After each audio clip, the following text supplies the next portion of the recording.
des années, t'as tourné à l'étranger. Est-ce que c'est aussi parce que t'arrivais pas à faire les films que tu voulais en France? Il y a un peu de ça, c'est-à-dire que moi je suis vraiment attiré par les univers fantastiques, le cinéma de genre en général, et pas seulement l'horreur ou le trash, mais aussi des choses un peu plus vers le merveilleux, comme ça peut être le cas dans Cold Skin. J'ai eu l'opportunité, grâce à Gareth Evans, en fait, de pouvoir travailler sur Gangs of London, de produire Papicha de Mounia Medour, et c'est vrai que de partager ces deux univers complètement différents, je me suis dit bah tiens, je pourrais écrire un film en France qui me permette d'utiliser en fait l'expérience que j'ai accumulée sur ces deux films, qui soit toujours mon univers, mais avec je dirais une maturité supplémentaire par rapport à mon travail de mise en scène, et ça a donné Farang.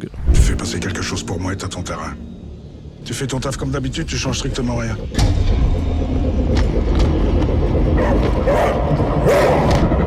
Donc ton travail aux côtés de Gareth Evans sur Guns of London a vraiment été déterminant en fait. Pour la mise en scène, c'est vraiment déterminant parce qu'en fait, j'ai vu sa technicité, j'ai vu la manière dont il préparait ses films, j'ai rencontré des techniciens incroyables là-bas, notamment Jude Poyer, le chorégraphe de combat, l'action designer que Gareth utilise, qui est notre action designer sur Farang. Et c'est vrai que ça m'a permis de pouvoir, on va dire, envisager ce film à la manière de Gangs of London quelque part. Donc finalement, l'expérience accumulée m'a permis de faire ce film-là, qui est un film français, de finalement amener ce savoir anglo-saxon sur une production française. Comment on t'explique qu'on a été longtemps à la ramasse en termes de films d'action en France? Est-ce que justement parce qu'on manquait de méthodologie ou qu'il y avait une certaine culture qu'on n'avait pas? On a quand même fait des grands films d'action français. Par exemple, les films de Luc Besson, quand moi j'étais ado, que j'allais voir Nikita ou Léon, je trouvais ça incroyable. Après, on va dire qu'il y a une modernité dans la manière de filmer l'action. C'est-à-dire que ce que peut faire Gareth Evans, ce que peuvent faire les Hongkongais, par exemple Choi Hark, Ringolam, avec qui j'ai eu la chance d'être stagiaire, ils avaient une manière d'appréhender l'action complètement différente. C'est-à-dire qu'ils étaient en immersion dans l'action, là où les anglo-saxons comme Frankenheimer, quand il faisait Ronin, où j'avais pu faire stagiaire aussi sur ce film, bah on avait une mise en scène qui était beaucoup plus distante de l'action. C'est-à-dire qu'ils étaient beaucoup plus spectateurs, alors que la culture asiatique permet à la mise en scène de l'action d'être en immersion, de pas dynamiser l'action au montage, mais de dynamiser l'action à la mise en scène. Et c'est complètement ce qu'a digéré Gareth Evans quand il fait The Raid par exemple. Bah il y a très peu de coupes, tout est très enchaîné, beaucoup de chorégraphie. Il essaye de tenir le rythme du plan le plus longtemps possible, et c'est exactement ce qu'on a essayé de faire sur Gangs of London et sur Farang. C'est ce qui rend le film viscéral et finalement à l'antithèse de tous les blockbusters bourrés de numérique en fait. C'est ça, c'est-à-dire qu'on essayait de vraiment de faire les choses en live en permanence, de pouvoir avoir un sentiment de plan séquence, de se dire voilà, essayons de limiter les coupes et de donner du rythme à la mise en scène et pas seulement au montage. Donc ça, c'était une vraie intention, et après je me suis vraiment appuyé sur mon action designer, donc Jude Poyer, pour pouvoir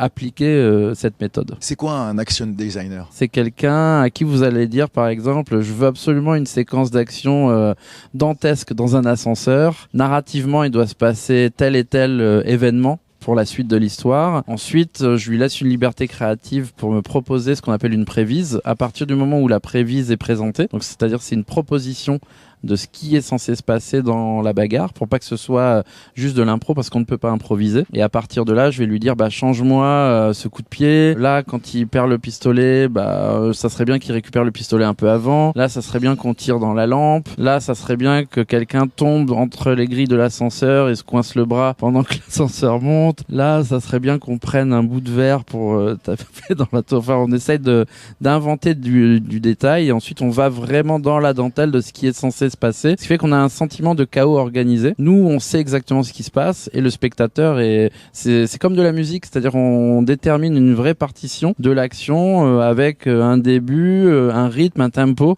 qui nous amène à un final qui soit éprouvant ou qui soit libérateur pour le spectateur. C'est qui les réalisateurs qui t'impressionnent aujourd'hui en termes d'action? C'est un peu facile parce que c'est mon pote, mais c'est Gareth Evans en thème d'action. Pour moi, c'est un maestro. C'est-à-dire que c'est vraiment quelqu'un qui vit pour ça. Il a le cinéma dans le sang, c'est sa passion. Au jour le jour, il regarde des films tout le temps. Il est tout le temps en train de travailler. Enfin, c'est quelqu'un qui est absolument en immersion en permanence dans son travail. Et c'est vrai que pour moi, c'est le plus grand metteur en scène de films d'action aujourd'hui. J'avais eu la chance de pouvoir travailler avec avec lui sur son film Avoc qu'il a fait avec Tom Hardy, où j'étais réalisateur de deuxième équipe et j'ai pu le voir à l'œuvre et c'est incroyable. Moi je me suis dit tiens, essayons de faire ça en France, essayons d'amener ce genre d'expérience en France pour pouvoir proposer une expérience un peu on va dire innovante sur notre production française. C'est ton premier film de genre qui sort en France depuis un certain temps. Est-ce que ça change de faire un film pour le cinéma ou pour le streaming dans l'action? Est-ce qu'il y a quelque chose de différent Pas forcément, c'est-à-dire que quoi qu'il arrive, tu vas envisager le film comme étant un film de cinéma. C'est-à-dire que ce soit une plateforme ou une série, parce qu'en fait même en série, on envisage la mise en scène comme du cinéma. Après, c'est le temps que tu as pour faire les choses qui détermine quel moyen de mise en scène tu vas mettre dedans. Quand tu fais une série comme Gangs of London, il faut savoir que tu dois faire environ 3 à 4 séquences par jour. Donc il y a des moments où il faut faire des choix assez radicaux pour pas pouvoir multiplier trop les plans. Et en même temps, c'est une super école parce que ça te permet d'aller plus vite. Ça te permet aussi d'envisager ta mise en scène différemment. Sur un film comme Farang où on avait finalement pas un très gros budget, on avait le budget du film est équivalent à un épisode de Gangs of London, mais avec ce que j'ai pu apprendre là-bas, il faut savoir que tu peux faire 45 secondes d'action utile au niveau de Gangs of London ou au niveau de ce que peut faire Gareth Evans. Avec Jude, on se disait voilà, aujourd'hui on a 45 secondes à faire pour la séquence de l'ascenseur, ça serait bien qu'elle tienne sur 2 minutes, donc on savait qu'il nous fallait environ 4 à 5 jours de tournage pour pouvoir la réaliser et on déterminait notre plan de travail et donc notre budget en conséquence des enjeux qu'on avait à mettre en place dans le film.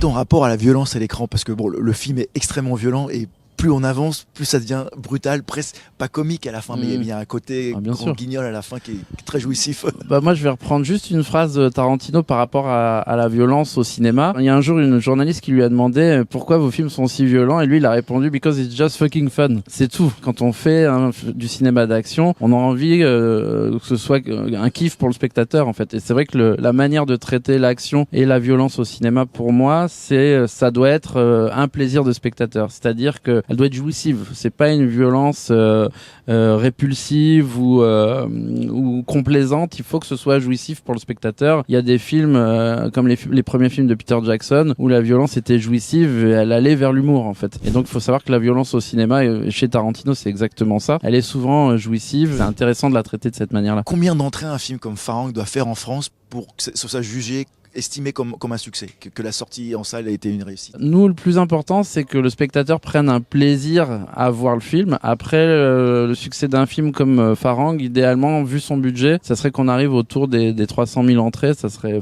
fantastique. Aujourd'hui, le film s'est très bien vendu à l'international, il commence à faire les festivals, il a été vendu de partout, donc en fait, le succès du film est déjà là pour nous à l'inter. C'est-à-dire qu'on avait à peine terminé le film que sur le marché de Cannes l'année dernière, le film s'est vendu vraiment partout et on était encore en post-production. On est déjà satisfait. Là, aujourd'hui, on voudrait que le public français se l'approprie. Pour moi, c'est le plus important. Ce que je veux, c'est que les spectateurs se disent voilà, je suis fier d'avoir un film français de cette qualité-là. Je trouve que le cinéma d'action change en France. Il y a eu Balles perdues 1 et 2 récemment, il y a eu Aka, il y a des réalisateurs qui essaient de proposer autre chose, ou des films d'action beaucoup plus modernes et plus immersif comme tu disais tout à l'heure. Oui, il y a une vraie envie, il y a une génération de mecs qui ont grandi dans les années 80, 90, 2000 où en fait le cinéma international proposait énormément de choses. On a grandi en étant influencé par les mangas, par beaucoup de culture japonaise, beaucoup de culture américaine et à un moment donné, il faut savoir que quand on est ado et que cette culture nous marque, en devenant metteur en scène ou créateur de BD, créateur de médias tout confondus, ces influences-là continuent de grandir en nous et avec notre culture française, on se les réapproprie. Et un metteur en scène comme Guillaume Pierret, je trouve que c'est incroyable qu'il arrive à faire des films comme Balles perdues parce que lui, il adore tout ce qui est mécanique et quand il le fait, on voit qu'il prend vraiment plaisir à le faire. Et c'est un plaisir communicatif avec les spectateurs et c'est pour ça que ces films marchent en fait. Je pense qu'à partir du moment où on prend plaisir à faire le film, ça se ressent et c'est exactement ce qu'on a fait avec Farang. On s'est vraiment amusé. Qu'est-ce que tu penses de films comme John Wick ou la saga John Wick ou même Tyler Rake? Ces films-là, pareil, ce sont des films de cascadeurs. C'est-à-dire que les metteurs en scène qui sont derrière ces films sont d'anciens cascadeurs, d'anciens régleurs de bagarre, d'anciens action designers, parce que c'est un titre qui est vraiment propre au cinéma anglo-saxon. C'est-à-dire c'est vraiment comme un chorégraphe de danse, mais pour l'action, mais ça va beaucoup plus loin. C'est-à-dire l'action designer, il va pouvoir vous permettre de chorégraphier, faire des propositions de mise en scène, une manière de filmer l'action, et ensuite nous on donne l'intention et eux arrivent à appliquer cette intention avec leurs équipes de cascadeurs. Et ces mecs comme Chad, je sais plus son nom exact. Chad Stahelski. Ouais, Stahelski. tu le diras toi parce que j'arrive pas à le dire. Mais en fait, lui, son kiff, c'est de filmer de l'action. En fait, je crois même que c'était l'ancienne doublure de Brad Pitt dans Fight Club et de Keanu Reeves. Donc en fait, il était déjà doublure de ses comédiens. Puis lui, il a vu comment ça se passait. Il a réglé ensuite leur cascade. Et derrière, il est venu avec des scripts d'action et il leur a proposé. Comme il les connaît très bien, ils ont accepté. Et il est devenu metteur en scène de ses propres histoires. Et je trouve ça super. C'est des belles histoires de cinéma. Si jamais tu devais nous citer tes 3 films d'action cultes fétiches. Tout de suite, c'est Hard Boiled de John Woo, directement, parce que je trouve que c'est le maître étalon de l'action tout confondu, ce qu'il a fait à cette époque-là, à l'époque bénie des années 80-90 à Hong Kong. Il y a les plus grands films d'action de tous les temps ont été faits à cette époque-là. Et pour moi, l'action qu'il peut y avoir dans Hard Boiled, c'est un cas d'école. C'est-à-dire c'est vraiment extraordinaire ce qui a été fait. Ensuite, je dirais The Raid 1, The Raid 2 de Gareth Evans. Pareil, c'est des prouesses techniques hallucinantes. Et en termes de mise en scène d'action pure, j'ai jamais vu ça avant. Et c'est vrai qu'il a un style et un univers qui sont complètement indépassables à mon avis aujourd'hui. Est-ce qu'il y a une différence à filmer en France, aux États-Unis et en Thaïlande? J'imagine que c'est 3 univers différents, la façon dont tout fonctionne. C'est pas c'est pas différent. C'est-à-dire qu'en fait les équipes sont identiques. C'est le temps de travail qui est différent, le temps d'exécution des choses. C'est-à-dire qu'on peut avoir les mêmes intentions d'un pays à l'autre. C'est-à-dire que moi j'ai pu travailler en France, en Angleterre, aux États-Unis, en Thaïlande, en Asie, un peu partout. Et c'est vrai que en fait à partir du moment où on a une intention de mise en scène, qu'on arrive à la communiquer à son équipe, c'est la même chose de partout. Et ce qui est assez marrant finalement, c'est les différences culturelles et c'est apprendre à respecter son équipe quel que soit le pays où on va tourner. Et à partir du moment où vous respectez votre équipe et que vous comprenez comment une équipe fonctionne, vous arrivez finalement à obtenir ce que vous voulez à chaque fois, et que ce soit dans tout pays confondu. Donc il n'y a pas de sacralisation finalement d'une méthode de travail ou d'une autre. Il y a juste en tant que metteur en scène et en tant que chef d'équipe, savoir respecter son équipe pour qu'il vous donne ce que vous voulez, en fait, c'est tout. Je me souviens d'une interview de Guillaume Canet quand il avait tourné Blood Ties aux États-Unis. Il disait j'ai pas le droit de parler aux figurants, sinon il devient acteur et il faut le payer autrement. Enfin, je me demandais, c'est pour ça que c'est pas des règles.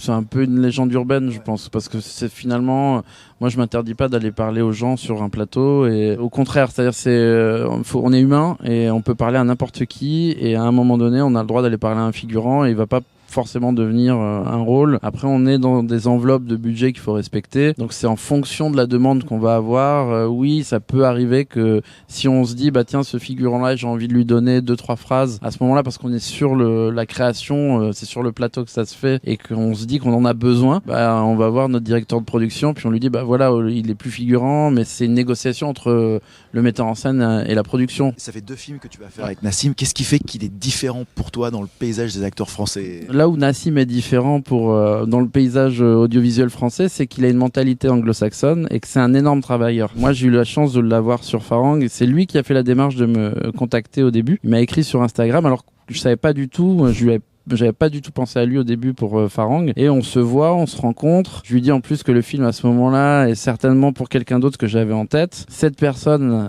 n'est plus disponible et ça s'est fait dans les 15 jours. Et donc j'ai appelé Nassim, je lui dis écoute, c'est le Mektoub, est-ce que tu veux faire le film avec moi? Il était sur le film d'Olivier Marchal, Overdose. Puis il a tout de suite dit oui et là on a commencé la préparation. Et le film a démarré sa prep en novembre 21. On a tourné 3 mois plus tard et on s'était rencontrés fin octobre 21. Donc en fait c'est vraiment en une semaine ça s'est passé. Ça a aidé que physiquement il soit prêt parce que j'imagine qu'il y a une grosse préparation physique avec les combats. Nassim il est prêt depuis qu'il est né. Donc en fait on va dire que la préparation physique il a juste un corps physiquement qui est hallucinant et il le travaille en permanence. Donc ce qui fait que quoi qu'il arrive il est prêt pour tous les rôles et ça c'est génial parce que pour ça il a une vraie mentalité anglo-saxonne sur sa manière de se préparer physiquement. Il est toujours prêt, si son téléphone sonne demain il sera prêt. Et c'est quelqu'un qui travaille énormément, qui pousse les autres à travailler travailler énormément aussi parce qu'il est très perfectionniste et c'est génial pour un metteur en scène parce qu'il vous challenge, il vous pousse à être meilleur. Et moi j'ai adoré l'expérience avec Nassim parce qu'il m'a poussé à me remettre en question sur des séquences, à pousser le scénario, à pousser les lectures, à pousser le travail des chorégraphes, à aussi remettre en question l'action quand il le fallait. Donc il va toujours aller plus loin et il veut absolument faire toutes ces cascades lui-même, même si Jude de temps en temps lui disait non tu passes pas au-dessus de la barrière là parce que tu peux te blesser, mais il y allait quand même. Donc il se faisait un peu engueuler. Et il y a des moments où il affronte des vrais combattants, c'est ça, quand il y Oui, a les scènes exactement. La scène de boxe taille, le combat de boxe taille, comme Nassim a été a combattu en tant que boxeur taille, on s'est dit tiens, ça serait intéressant qu'on fasse un vrai combat de boxe taille avec des vrais champions. Et donc Nassim est arrivé face à eux et les coups étaient réellement portés, ils y sont vraiment allés. Et on avait notre cadreur qui était au milieu du combat. Et je voulais quelque chose de très immersif. Et là, il s'est un peu fait mal à un moment donné. Il m'a dit ouais, il faut que. Mais lui, il a envoyé pas mal aussi. Donc là, tu tournes ton deuxième film avec lui, Exact. qui est un film de requin. Exactement. Qui se passe pendant les Jeux Olympiques, c'est ça? Non. Non. Alors attention, ça c'est pareil, c'est fake news. Qu'est-ce qu'il y a là-dedans? En fait, c'est pour moi tout ce que je peux dire sur ce film de requin, c'est que c'est une fable écologique qui parle de notre humanité, qui parle d'une espèce de requin en particulier, qui finalement vont être dysfonctionnels à cause de nous. Et Nassim joue le rôle d'un des chefs de la brigade fluviale de Paris qui va devoir gérer le problème. C'est un film qui sortira sur une plateforme, c'est ça? Non. Oui, ça sort sur Netflix l'année prochaine. Certainement avant les JO parce que ça se passe un peu avant les JO dans l'histoire. Dernière question, c'est un gros challenge de faire un film de requin parce qu'il y en a pas beaucoup qui sont très bons vraiment. C'est un gros challenge et en même temps c'est un genre auquel j'avais envie de me frotter parce que Jaws, on va dire que c'est un des films fondateurs qui m'a donné envie de raconter des histoires, qui m'a donné envie de faire du cinéma. Et je me suis dit tiens, essayons d'appréhender ce genre-là, mais pas comme de la Sharksploitation. Essayons de l'appréhender vraiment comme un film catastrophe, comme un film de science-fiction presque. Et c'est vrai que le film finalement il se rapproche plus de The Host ou Aliens que de Jaws. C'est tout ce que je peux dire. Bon merci beaucoup. Merci à vous. Merci.